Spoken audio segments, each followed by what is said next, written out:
পাঁশকুড়ায় হনুমানজির পুজো ও সাংস্কৃতিক অনুষ্ঠান ঘিরে দীর্ঘ আইনি লড়াই ও প্রশাসনিক টানাপোড়েনের অবসান ঘটল।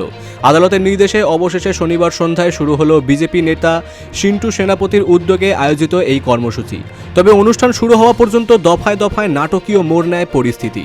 মূলত বিজেপির পক্ষ থেকে এই পুজোর আয়োজন করা হলেও অনুষ্ঠানের মাঠের মালিকানা নিয়ে তৈরি হয়েছিল আইনি জটিলতা। বিষয়টি কলকাতা হাইকোর্ট পর্যন্ত গড়ালে আদালত নির্দেশ দেয় যে অভিযোগকারীদের জায়গা ব্যারিকেড দিয়ে ঘিরে অনুষ্ঠান করা যাবে। সেই সঙ্গে নিরাপত্তার সমস্ত দায়িত্ব তমলুকের এসডিও ও পাঁশকুড়ার থানার পুলিশকে দেওয়া হয়। আদালতের নির্দেশ মেনে এই দিন সকাল থেকেই তমলুকের এসডিও দিব্যেন্দু মজুমদার এবং পাঁশকুড়ার বিডিও মাঠ পরিদর্শন করেন এবং বিতর্কিত জায়গাটি ফিতে দিয়ে ঘিরে নোটিশ টাঙিয়ে দেন।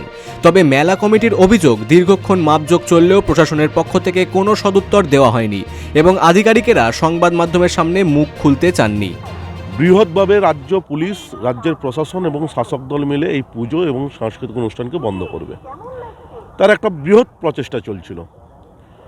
সেখানে আমরা মহামান্য আদালতের কাছে আমরা আবেদন করেছিলাম আমাদের অ্যাডভোকেট মাননীয় অর্ক ভট্টাচার্য মহাশয়ের মাধ্যমে, এবং মহামান্য আদালত গতকাল আমাদেরকে হিয়ারিং ছিল এবং তাতে রায় দিয়েছিল যে পুজো এবং cultural program and cricket tournament সব প্রোগ্রাম অনগোয়িং হবে, কিন্তু মাঠের মধ্যে কিছু জমি, কিছু অ্যাপ্লিকেশন করেছিল তারা এই প্রোগ্রামে পার্টিসিপেট করবে না, তাদের জমিগুলো ভ্যাকেন্ট থাকবে।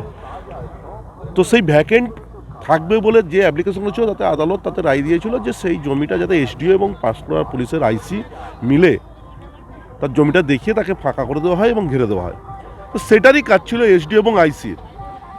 কোর্ট কখনো অর্ডার দেয়নি, কোনোভাবেই কোর্ট অর্ডার দেয়নি যে আপনি পুজো বন্ধ করে দেবেন বা অনুষ্ঠান বন্ধ করুন বা আপনি সমস্ত কিছু ক্রিকেট টুর্নামেন্ট বন্ধ করুন। কোর্ট অর্ডার দিয়েছিল সব কিছু চলবে এবং 25 তারিখ সব অনুষ্ঠান শেষ হওয়ার পর স্ট্রাকচারাল যে স্টেজ আছে তার 24 ঘন্টার মধ্যে খুলে দিয়ে মাঠকে আগের মতো করে দিতে হবে এবং পুলিশকে কোঅপারেশন করতে বলেছিল ভলেন্টিয়ার 5টা নিয়ে কমিটির কাছ থেকে। তো এই থেকে বোঝা যাচ্ছে যে কোর্ট কখনো হস্তক্ষেপ করছে না যে পুজো বন্ধ হোক।